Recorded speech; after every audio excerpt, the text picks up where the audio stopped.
Je peux faire le boulot, c'est la réponse de Joe Biden aux critiques ayant suivi son débat face à Donald Trump. Un raté à ce point important que le New York Times, une référence historiquement plutôt favorable aux démocrates, demande au président américain de se retirer de la course à la Maison-Blanche. Avant d'échanger avec mes invités, les dernières images, les dernières réactions, c'était avec Clément Gauvin.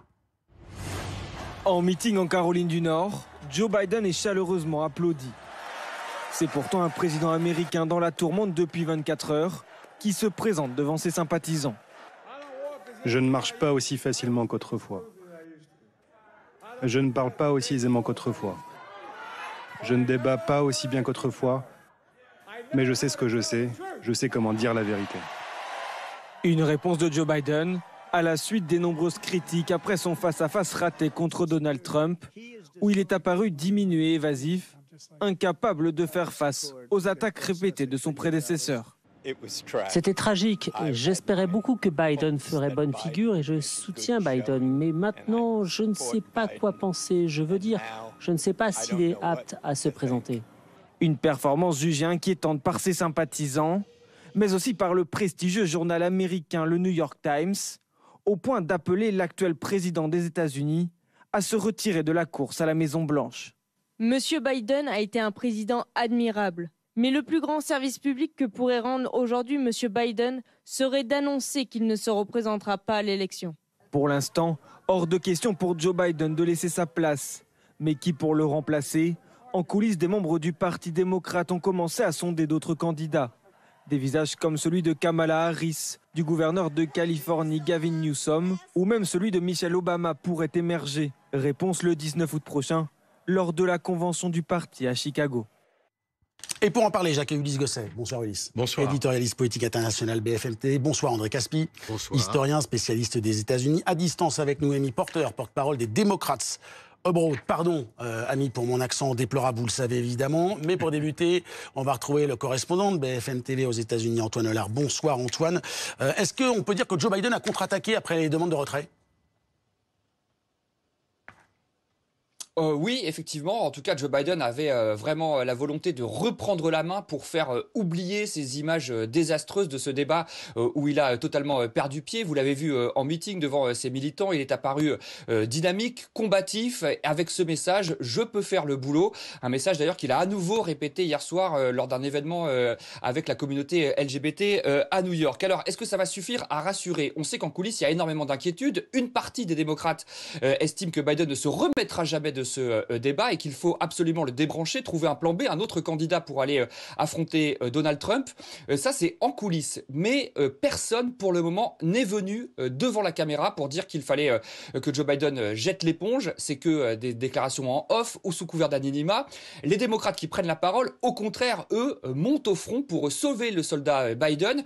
Biden a reçu le soutien de Barack Obama, très important. C'est une voix très respectée, très écoutée chez les démocrates. Il a reçu le soutien de Kamala Harris, de Gavin Newsom, le gouverneur de Californie. Harris et Newsom qui sont potentiellement des plans B, mais qui disent que Joe Biden doit rester dans la course. Aujourd'hui, Joe Biden continue. Il a rendez-vous avec des donateurs. Vous savez, ces personnes qui financent sa campagne.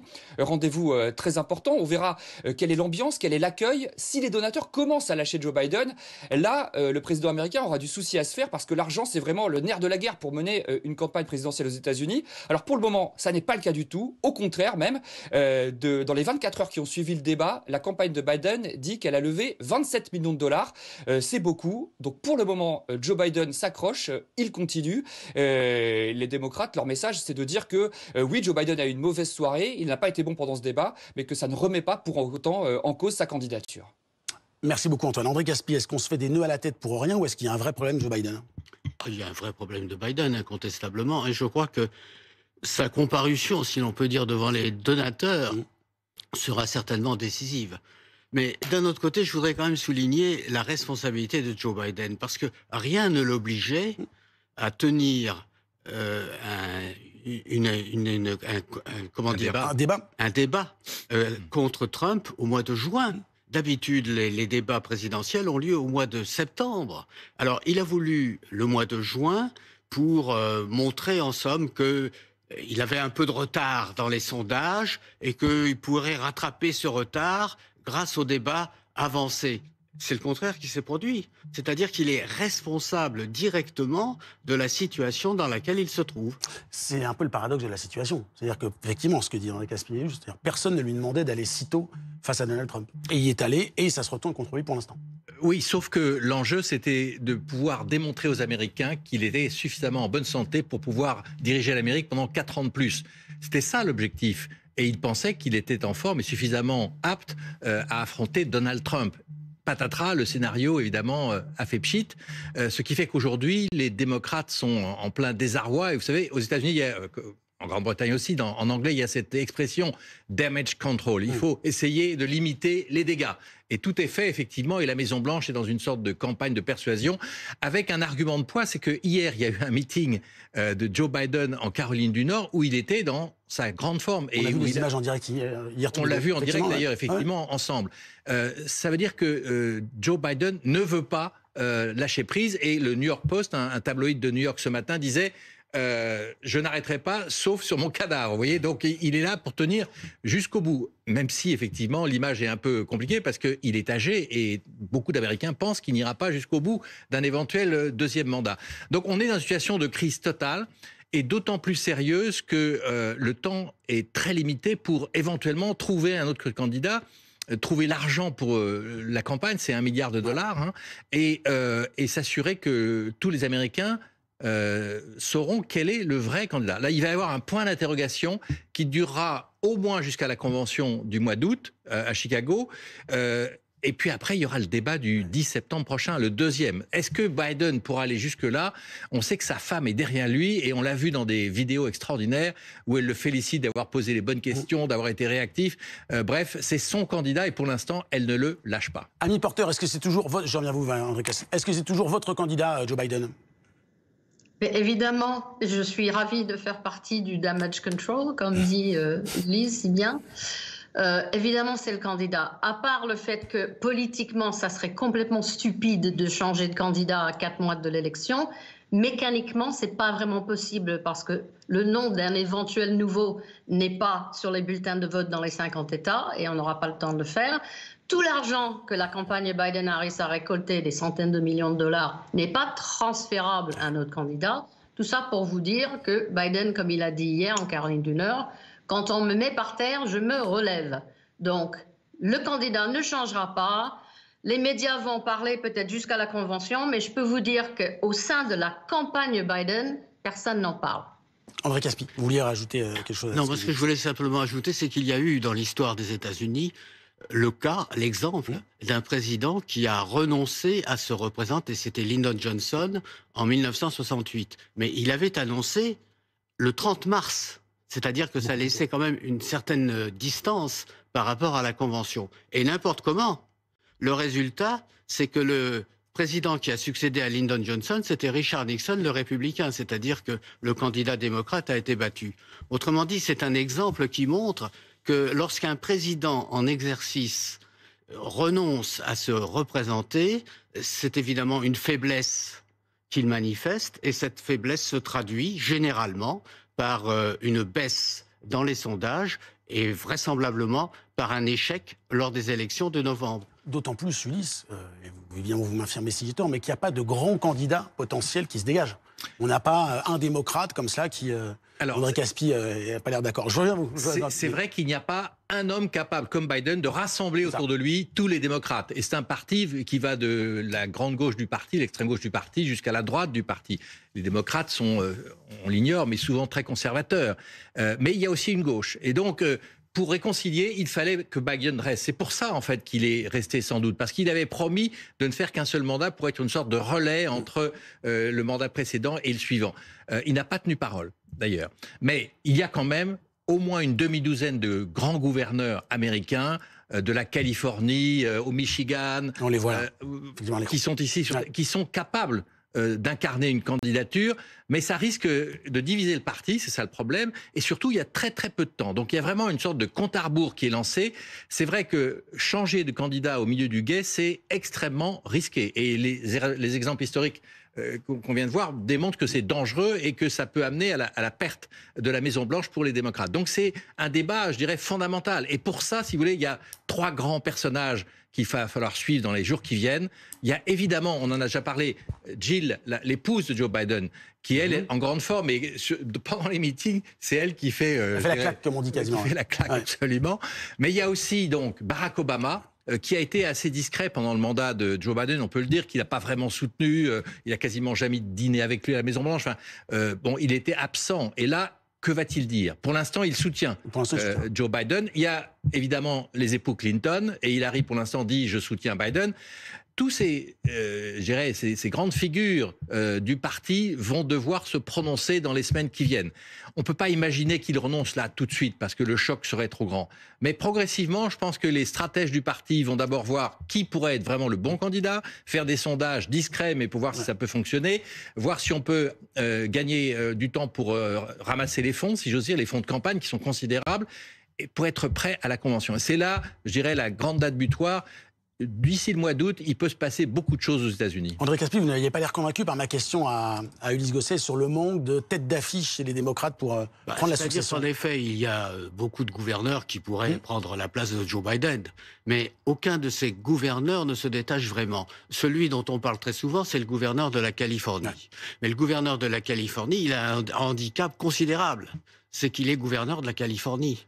C'est-à-dire qu'au fond, la Californie n'a pas une réputation particulièrement forte dans le reste des États-Unis. C'est l'État dans lequel il y a beaucoup de drogue, il y a beaucoup d'immigrants. C'est Gavin Newsom, on le voit à l'image là sur le milieu. La Californie ne représente pas l'idéal pour la population américaine. Et par conséquent, Gavin Newsom a peu de chances, je crois, de succéder à Joe Biden. Alors, il reste par exemple Madame le gouverneur du Michigan qui s'appelle Gretchen Whitmer, pourquoi pas, on en parle beaucoup.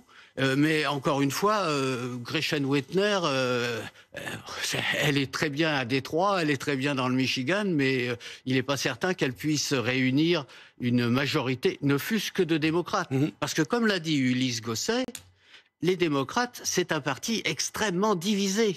C'est-à-dire qu'au fond, ce qui fait la faiblesse de Joe Biden, c'est son aile gauche, qui lui reprochent sa politique au Moyen-Orient, mais c'est aussi ceux qui lui reprochent d'avoir laissé les frontières avec le Mexique un peu trop ouvertes. C'est-à-dire qu'au fond, il y a toute une série de reproches qui sont adressés à Joe Biden au sein du Parti démocrate. Et puis, quand on cite les grands noms, bon, je ne veux pas non plus insister trop sur l'âge, mais les Clinton, c'est 77 et 76 ans. Oui. Mais oui, c'est plus le jeune, hein. Et d'autre part, Barack Obama, alors il est plus jeune, il a 62 ans, mais il n'empêche que Barack Obama, je ne suis pas certain. Il faudrait, en un mot, il faudrait une candidature d'exception du type Michelle Obama, par exemple, pour créer un tel. Oui, mais Michelle Obama ne veut pas. Une telle surprise pour. Michelle Obama n'a pas manifesté le désir d'être candidate. Mais je vais poser la question à Annie Porter, qui est toujours avec nous. Est-ce qu'il y aurait, de votre point de vue, un candidat ou une candidate? C'est vrai que nous, on le voit avec notre prisme français, mais Michelle Obama, quel que soit son parti, c'est une figure qui imprime. Est-ce que c'est quelque chose que vous pourriez souhaiter? Messieurs, vous êtes tous dans un délire total. Biden ne va pas être Ce n'est pas la première fois, vous savez, Amy. Michelle Obama, ni par quiconque. Donc, revenons sur Terre. Ce débat a été regardé par 40 millions de téléspectateurs. Il y a 160 millions de votants, donc une personne sur 4. Tous les sondages flash qu'ils ont fait juste après et le Morning Consult de ce matin dit que Biden a gagné un point. Il est passé à 45 devant 44 pour Trump. Donc arrêtons avec tous ces fantasmes, ça ne se produira pas. Et la performance de Biden pendant 90 minutes ne change pas tout ce qu'il a pu faire pendant 3 ans et demi. Amy, je me permets juste de vous interrompre parce que je vous écoute avec attention. Déporter 11 millions de personnes, interdire l'IVG, démanteler la démocratie. Je vous écoute avec attention, Amy Porter, mais pourquoi à ce moment-là, le New York Times, qui est quand même une référence, qui est plutôt proche de votre camp démocrate, demande à Joe Biden d'arrêter cette campagne? Là, sur le coup, on n'est pas dans le fantasme. Non. le New York Times n'est pas du tout proche de la campagne et n'est pas du tout proche des démocrates depuis un certain temps. Il suffit de regarder leur une depuis que Biden est président. Le conseil d'éditorial du New York Times est composé de 14 personnes hautement éduquées, 12 blancs, 2 noirs. Il ne représente absolument pas la socle du Parti démocrate, ni les États-Unis en général. Donc, 160 millions d'électeurs ne lisent pas le New York Times. Donc, on sait très bien que 90% des gens ont déjà décidé pour qui ils vont voter. Ce débat ne change rien. Et le fait qu'ils ont fait un lever de fonds historique dans l'heure qui a suivi le débat de 11h à minuit montre que les gens restent toujours aussi enthousiastes. Je me demande pourquoi le New York Times ne demande pas au Parti républicain de retirer leur candidat criminel, 34 fois coupable, et qui doit un demi-milliard en civil. Pourquoi lui, il est digne de se présenter et Biden ne l'est pas? Et qui sera, s'il est condamné, comment il est condamné dans les prochaines semaines. Je crois que le New York Times n'a aucune influence sur le Parti républicain. Hein. Non, a priori non. Et surtout, Trump n'est pas encore condamné. Non, il a été reconnu coupable et on verra le 11 juillet ce qu'il arrive. Ce décalage entre je reconnais là le sens de la dialectique de notre ami reporter. Effectivement, elle a raison de pointer que le New York Times n'est plus si proche, et en tout cas pas de Joe Biden. En fait, il y a un conflit quasi personnel entre Biden et le New York Times, sauf avec l'éditorialiste du New York Times, qui lui est très proche de Biden et qui lui aussi a exprimé son désarroi. Il dit même qu'il a pleuré en voyant Joe Biden à la télévision. C'est dire si quand même il y a un profond séisme, je dirais, surtout dans le Parti démocrate. Côté républicain, on se frotte les mains, évidemment. Parce évidemment. Que Donald Trump, lui, n'a eu qu'à laisser faire, il n'a même pas réagi, il avait des sourires narquois. Il a été sage. Et il a été très sage. Donc, dans le Parti détecteur démocrate... de fake news, il a été attrapé une 50aine de fois aussi, a priori. Pardon ? Au détecteur de fake news, il a été aussi, donc il a été sage, mais en même temps, il a été sage. Parce qu'il a dit beaucoup de contre-vérités, c'est clair, ou de mensonges. Mais il en a l'habitude, et puis je crois que les auditeurs le savent aussi, ça. Mais d'un autre côté, il faut rappeler aussi que le débat du mois de juin, Joe Biden le voulait parce qu'il est très largement en retard dans les sondages sur Donald Trump. Donc la question qui se pose, c'est de savoir s'il a rattrapé ou non ce retard, s'il fait un peu mieux que Donald Trump, et puis encore une fois, à 4 mois avant la consultation électorale, c'est quand même extraordinaire d'avoir sollicité et obtenu la tenue d'un débat qu'il aurait très bien pu attendre le mois de septembre. Rien ne pressait.